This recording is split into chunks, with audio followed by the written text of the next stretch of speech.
Welcome students to Unit 8 Notes Section 12.1. As promised, here's a video for the next three sections. I already did the warm-up. In the first three, it just required you to do the product. So please do this on your own and check your answers with what I have. In numbers 4, 5, and 6, it wanted you to find the missing value of the side. We have to use Pythagorean theorem for all three of them, and it wants it to be left in simplest radical form. So to save time, just pause the video, and then you can do out this warm-up on your own and compare your answers to the answers that I received. But I'm going to move on to the actual lesson. So in 12.1, we're going to focus on tangent lines. And tangent lines are lines that are tangent to the circle, which means that it's a line that only intersects at one location, like location B. So it's kind of like an egg that rests on a surface. Wherever the egg is touching that surface, that flat surface, that's your point of tangency. And the surface itself you can think of as the tangent line. So what's really cool about tangent lines is that they are actually perpendicular to the radius.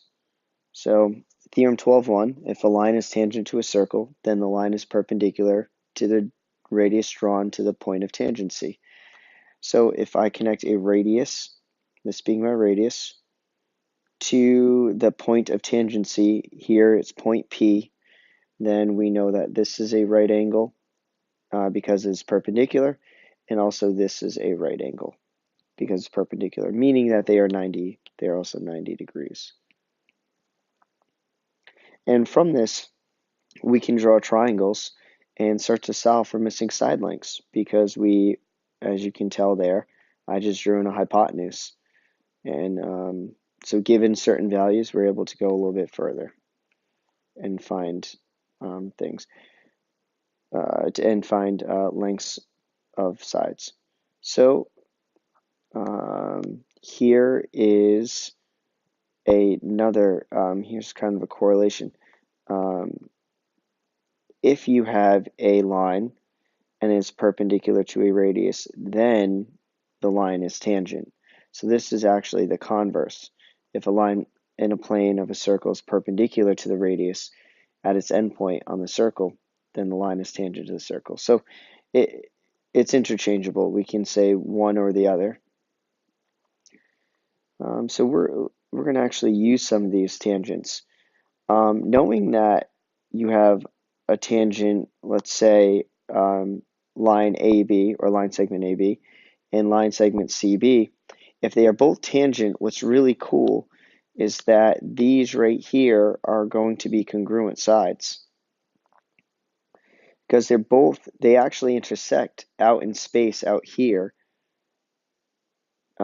If they're both tangent, they will both intersect at point B, let's say, but we know that they'll actually be the same length. And the reason being is if I do a little bit more geometric construction, I can actually draw in a right triangle. So we know all radiuses are the same. So I'm going to label my radius as being congruent to this radius. And then I also know that if it's tangent to the circle, it's going to have a right angle at A and a right angle at C. And we also know that this location here is shared because it's, two triangles and their hypotenuses are shared. So because of that, if I didn't know that these were congruent, I then can take a look and say, by the HL theorem, or the hypotenuse-like theorem, AB has to be congruent to BC. By HL, AB has to be congruent to CB. Oh, sorry, by name. So just know that all tangent lines are actually congruent to one another. So going here, look at this inscribed circle. So we have a triangle that circumscribes the outside. What's really cool here is I can say that, well, this part is congruent to this part because they're both tangent, and they both intersect out here. Then this one intersects out here, so these two are congruent. And these intersect out here, meaning that these are congruent.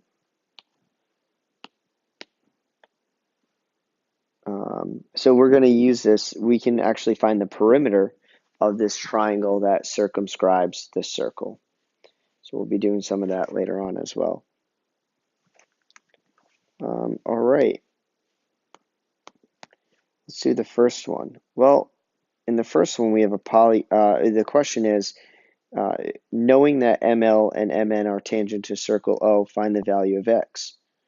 It's one of these values listed. So, well, let's see. It's a quadrilateral, so it's a four-sided figure. There's a quadrilateral, and I know that this is a right angle because it's tangent, and I know that this is a right angle because it is tangent. So because I have two right angles there is a total of, in a quadrilateral,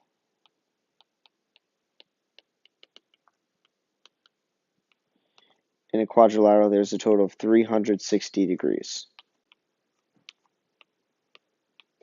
So if I take away 90 from that, and I take away another 90 from that, and I take away 117 degrees, I'm going to have 180 take away 117, 180 take away 117, we get 63 degrees.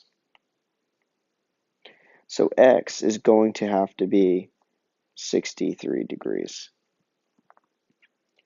And working backwards here, we get,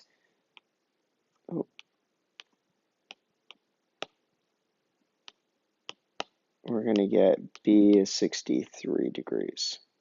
I'm sorry, X is 63, which is answer B.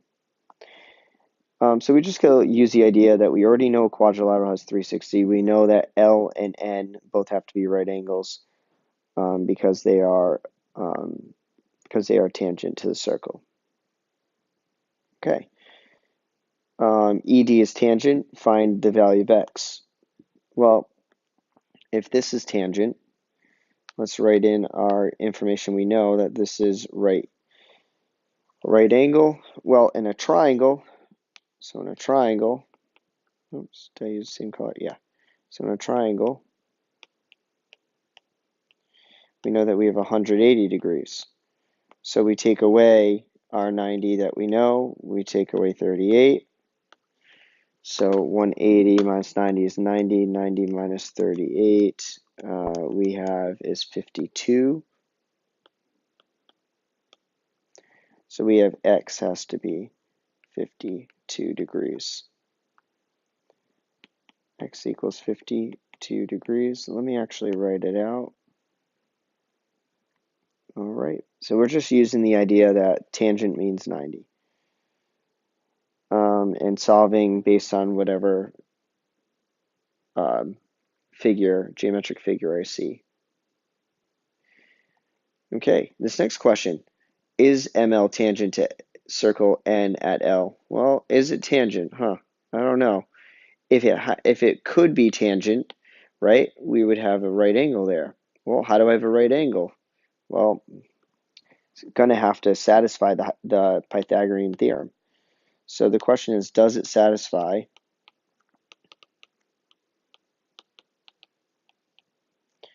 the Pythagorean theorem?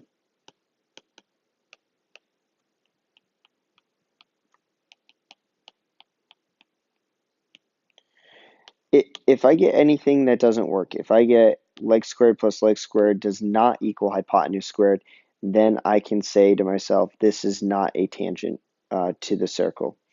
If it does satisfy it, if this triangle is a right triangle, then using the corollary or the converse, I would prove that there's a right angle there. And because there's a right angle there, that would mean that it would have to be tangent. So I'm just going to do the Pythagorean theorem and see what I get.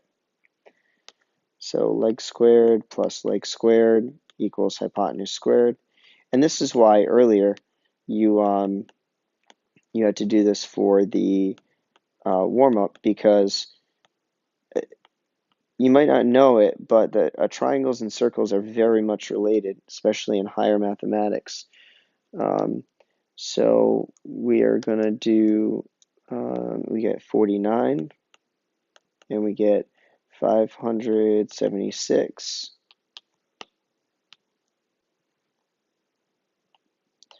and we get 625. So I'm just going to add the 49 and 576 together. We get 625 does equal 625. Boom. So we get a right angle here. And so we're going to say yes. Let's answer the question. Yes, ML is tangent to circle N at point L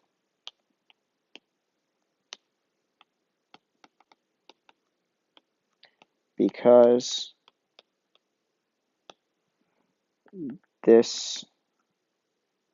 because the Pythagorean theorem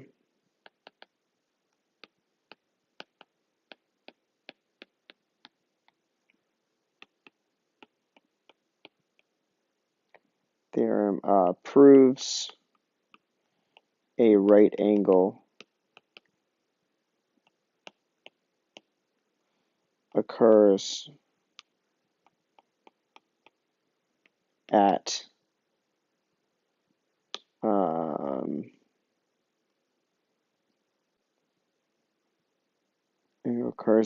angle L. And there we go. All right, let's see. If NL is 4, we're going to do this again, but we are, unfortunately, I should have cleared these out, but which I didn't. We're going to list this at 4. NM is 8.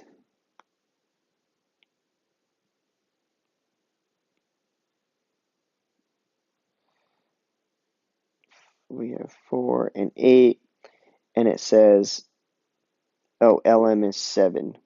So let's change these values. My apologies. Using these, let's see if it is tangent. So I'm going to do pretty much the same thing I did above. Does it satisfy the Pythagorean theorem? I'm assuming if I put another one in here, it probably doesn't, but you never know. Let's do 4 squared plus 7 squared equals 8 squared.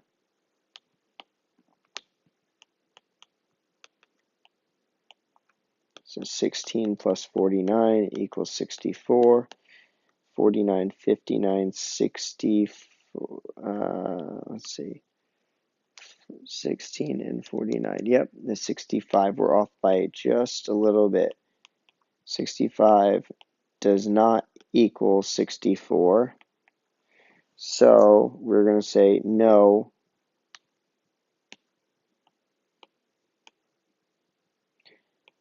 ML is not tangent to the circle N at point L because ML is not perpendicular to circle N at point L. That's what the Pythagorean theorem proved for us. All right. This one, okay, so we want to find the perimeter of the triangle that circumscribes the circle. So in ABC, we are going to want to work our way around and find out what that perimeter is. You know what? They set it up pretty nicely for me. What I do see is that FC is going to match up with EC because it intersects at this point out here. They're congruent, which would actually make EC 8 centimeters as well. And then over here, AD is 10, and it's going to be congruent to AF, so that's 10 as well. And then we have DB and EB, which is going to be 15. So to find the perimeter, I just have to add every single thing together. Perimeter is going to be equal to 8 plus 8 plus 10 plus 10 plus 15 plus 15. Now, students, some of you are going to say, can I just add 8, 10, and 15 together and then multiply by 2? Yes, you can, but I want you to be cautious because they're not always going to be set up this perfectly for you. Okay, so I like to make sure I write down all of my pieces of my puzzle and I set them and I add them together and I make sure I include a label, a unit. So the perimeter, so we're going to say perimeter of triangle, say, whoops, perimeter of triangle ABC equals 66 centimeters. All right, and that is that is the work that we had to do to find that. Okay, circle O is inscribed in the same triangle. No, PQR. PQR has a perimeter of 88. So now we already know that it has a perimeter of 88. So perimeter is equal to 88 centimeters. I need to work backwards to find QY. To find QY. So I'm going to label what I know. Looks like this is going to be congruent to this. This is going to be congruent to this. So 15 centimeters. And this one is congruent to that one, which is 17. So what I know and what I don't know. Well, I know that these are congruent, but I don't know what they are. So I'm going to call each one of them, whoops. I'm going to call this unknown, and I'll call this unknown. And I can call both unknowns. Oh, let me not use X because they use X. I guess I could use it. Okay, I'll use lowercase x. So what I know is that 15 plus 15 plus 17 plus 17 plus x has to equal 88 centimeters. And then I'm just going to solve. So I have 15 plus 15 plus 17 plus 17 ends up being a total of 64.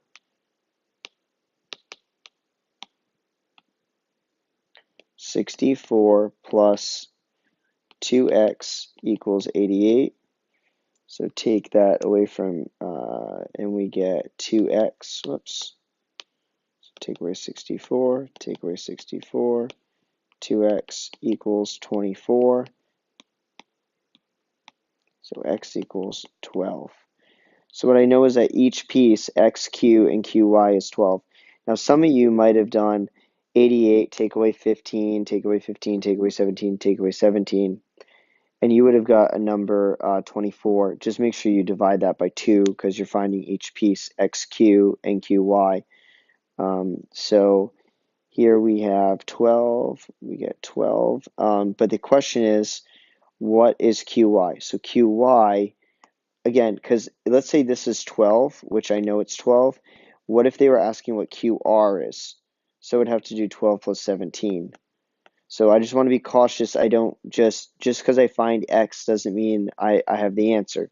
I have to go back and look at what my diagram or figure has and then work with that. So yes, QY is 12. So I'm going to say QI equals 12. Oops. QI equals 12. All right. You're already at the questions. So we're going to work on these in class. So if you want to get started on practicing them, that's fine. But you also have 2 more videos to watch after this one. So we're going to begin here. We're going to do this in class for practice, and hopefully you guys are masters at it before you're done. Okay? And yep, we can go all the way. We'll do all of 12.1 in class, and then we'll start 12.2. All right, so that was 12.1, and I'll end the video here, and I'll start the next one in a second. Thanks.